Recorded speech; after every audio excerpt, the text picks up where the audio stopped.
દિયોદરમાં ચેલાસરી તળાવ રિનોવેશનનો શુભારંભ। દિયોદરમાં ગુજરાત સરકાર નર્મદા જળ સંપત્તિ પાણી પુરવઠા અને કલ્પસર વિભાગ દ્વારા ચેલાસરી તળાવના રિનોવેશન માટે અંદાજિત 23 લાખના ખર્ચે થનાર કામગીરીનો શુભારંભ આજરોજ દિયોદરના ચેલાસરી તળાવ મધ્યે ધારાસભ્ય શ્રી કેસાજી ચૌહાણના હસ્તે ભૂમિપૂજન દ્વારા કરવામાં આવેલ।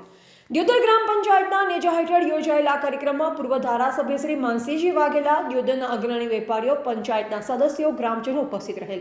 આ પ્રસંગે ધારાસભ્ય શ્રી કેસાજી ચૌહાણે જણાવેલ કે નર્મદાનું પાણી આગામી સમયમાં ગ્રામજનોના સહયોગ અને સહકારથી મેળવી પાઇપલાઇન દ્વારા તળાવ ભરવા માટેનું આયોજન હાથ ધરનાર છે, જેમાં સૌનો સાથ અને સહકાર જરૂરી છે। ગ્રામ પંચાયત દ્વારા પણ આ અંગે સર્વે કરી કામગીરી હાથ ધરવા તેમણે જણાવેલ। આ પ્રસંગે પૂર્વ ધારાસભ્ય શ્રી માનસીજી વાઘેલાએ જણાવેલ કે ગ્રામ પંચાયત દ્વારા પણ દિયોદરના તળાવ ભરાય તે માટે પ્રયત્નો ચાલુ છે। સરકારશ્રીમાં રજૂઆત કરી વધુમાં વધુ ગ્રાન્ટ ફાળવાય તે માટે સૌએ પ્રયાસો કરવા જરૂરી છે। નાયબ કાર્યપાલક ઇજનેર શ્રી ધાસુરાએ જણાવેલ કે તળાવની પાળો સરખી સાથે જંગલ કટાઈ કરવામાં આવશે, તેમજ ઉપરની દિવાલમાં પ્રોટેક્શન સહિતની કામગીરી પંચાયત સિંચાઈ વિભાગ દ્વારા કરવામાં આવનાર છે।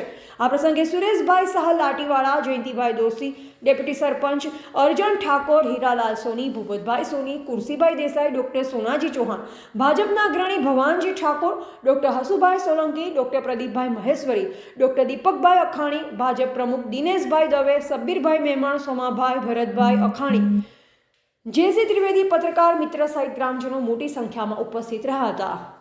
બ્યુરો રિપોર્ટ અનુપ ઠાકોર, ક્ષત્રિય જ્યોત ન્યૂઝ, દિયોદર।